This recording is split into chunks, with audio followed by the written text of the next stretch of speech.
America is $39 trillion in debt. Washington says, don't worry. America spends billions fighting in war. Washington says, don't worry. A proposal emerges that could involve at least $300 billion in reconstruction efforts in Iran. Washington again says, don't worry. At some point, maybe Americans should start worrying, because every crisis seems to end the same way. More spending, more borrowing, more debt, and another bill handed to future generations. Tonight, we're asking a simple question. When does Washington finally run out of other people's money? I'm exiled to the greener grass, searching for the uncertain haze.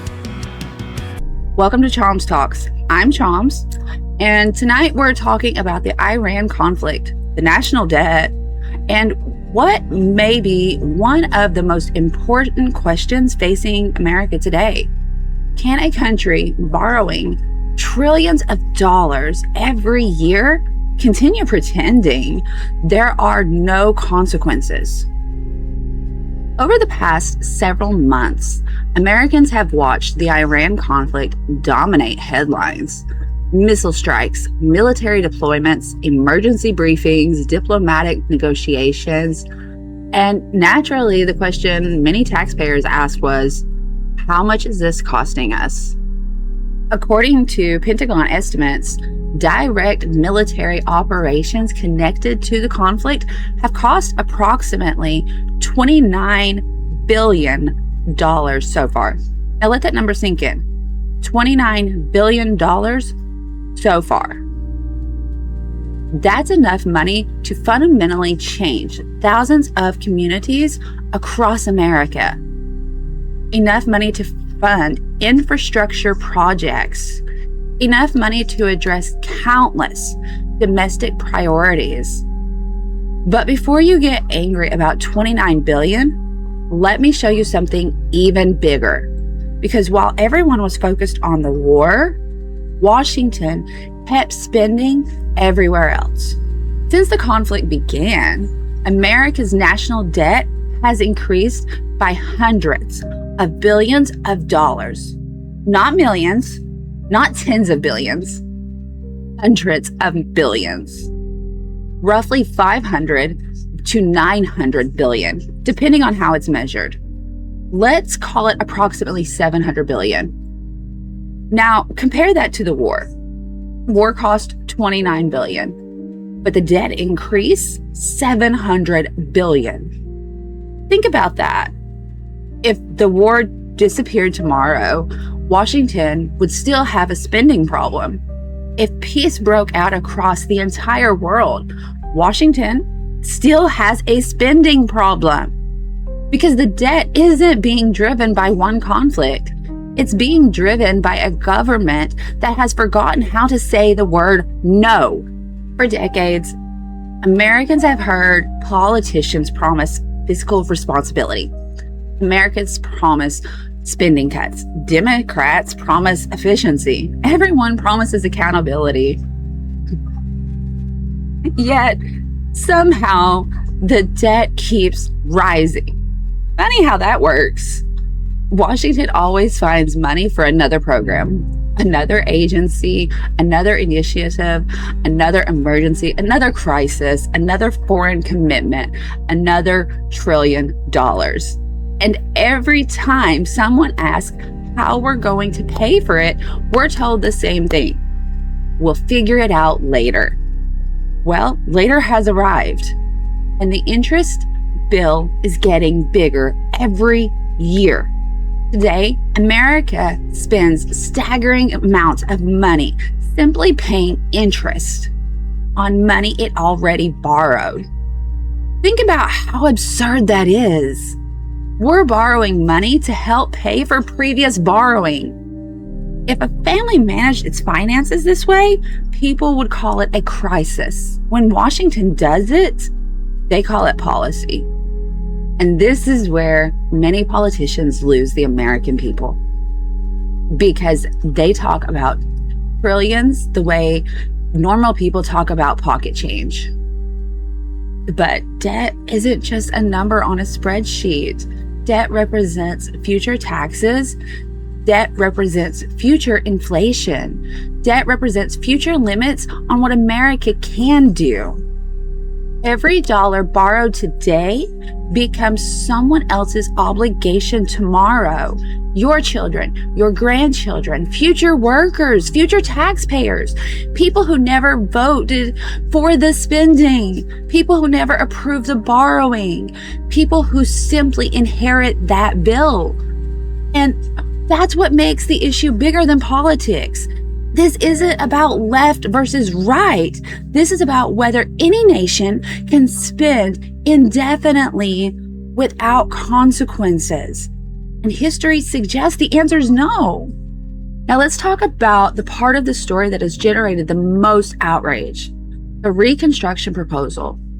Reports indicate the draft framework includes a Reconstruction and economic development plan valued at least $300 billion. $300 billion. Let that sink in for a minute. The Reconstruction proposal is more than 10 times larger than the estimated military cost of the conflict itself. 10 times. Now, supporters immediately argue, wait a minute, taxpayers may not directly fund all of that money. And to be fair, that's true. Administration officials say regional partners, private investment, and international financing mechanisms could play a major role. But here's the question conservatives should be asking: why are we even having this conversation? America is already carrying more than $39 trillion in debt. Interest costs are exploding. Millions of Americans are struggling with inflation. Communities need infrastructure. Families are struggling with affordability. And Washington is discussing a reconstruction effort worth hundreds of billions of dollars overseas? Even if taxpayers don't fund every dollar directly, Americans have every right to ask. Why is rebuilding foreign nations always easier than balancing our own books? Why is physical restraint always demanded of taxpayers, but rarely demanded of Washington? Why is there never enough money to reduce debt, but somehow there is always money for another international commitment? Those are fair questions, and Washington doesn't seem interested in answering them. And we've heard this story before. Supporters argue Reconstruction creates stability. Maybe. Supporters argue economic development prevents future conflict. Maybe. Supporters argue the cost of rebuilding is less than the cost of future wars. Again, maybe. But Americans have heard all of these arguments before. We've been told foreign spending creates stability. We've been told nation building produces peace. We've been told large overseas commitments are investments in the future. Yet somehow the bills remain. The debt remains. And taxpayers continue paying for decisions made decades ago. At some point, it's reasonable to ask whether Washington has learned anything from the last 50 years. Because the pattern always seems the same. The promises are temporary. The spending becomes permanent. This isn't an argument against helping allies. This isn't an argument against national defense.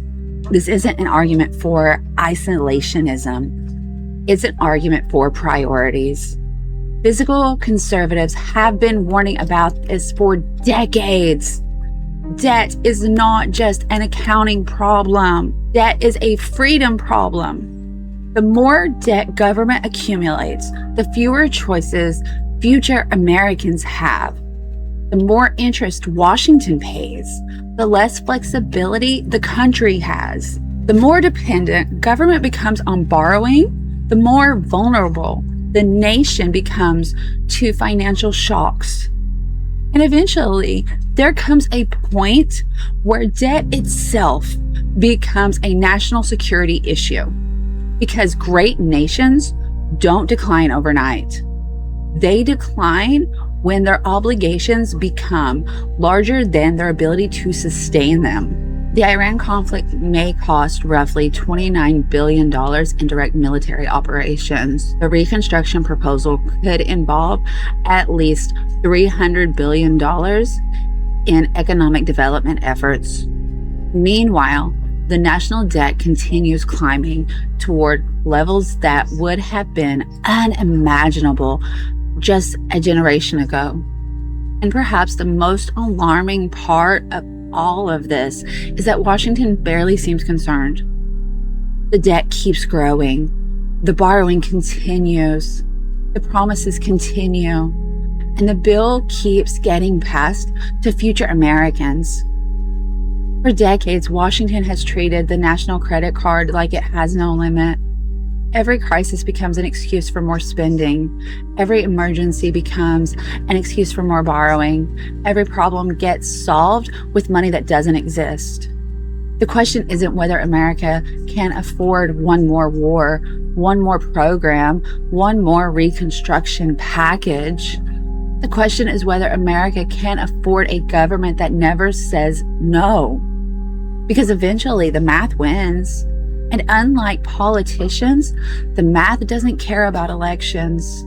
If you enjoyed this episode of Chom's Talks, subscribe, follow, and share with someone who believes the next generation deserves something better than $39 trillion bill. Until next time, stay curious. Bye.